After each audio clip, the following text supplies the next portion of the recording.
नमस्कार मित्रांनो, आपल्या यूट्यूब चॅनलवरती तुम्हा सर्वांचं पुन्हा एकदा स्वागत। राज्यसभेच्या रिक्त झालेल्या 37 जागांपैकी 26 जागांची बिनविरोध निवड झाली आहे, तर उर्वरित 11 जागांसाठी मतदान होणार आहे। बिनविरोध निवड झालेल्या नेत्यांमध्ये महाराष्ट्रातील 7 जणांचा समावेश आहे। राज्यसभेच्या 11 जागांसाठी पुढील आठवड्यात 16 तारखेला मतदान होणार आहे।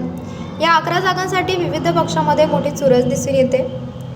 बिनविरोध निवड झालेल्यांमध्ये महाराष्ट्रातील 7 नेत्यांचा समावेश असून यात शरद पवार, रामदास आठवले, विनोद तावडे यांच्यासह पार्थ पवार हे सुद्धा आहेत। महाराष्ट्रातून 7, तमिळनाडूतून 6, पश्चिम बंगालमधून 5, आसाममधून 3, तेलंगणा, छत्तीसगडमधून प्रत्येकी 2, तर हिमाचल प्रदेशातील 1 जागेचा समावेश आहे। राज्यसभेच्या 11 जागांसाठी येत्या 16 तारखेला चुरशीने मतदान होणार आहे। अनेक राज्यांमध्ये त्या ठिकाणच्या विरोधी पक्षांनी उमेदवार उभे न केल्यामुळे 26 नेते बिनविरोध निवडून गेले आहेत। तर मित्रांनो, आपल्याला काय वाटते? आपली प्रतिक्रिया आम्हाला कमेंट बॉक्सच्या माध्यमातून नक्कीच कळवा।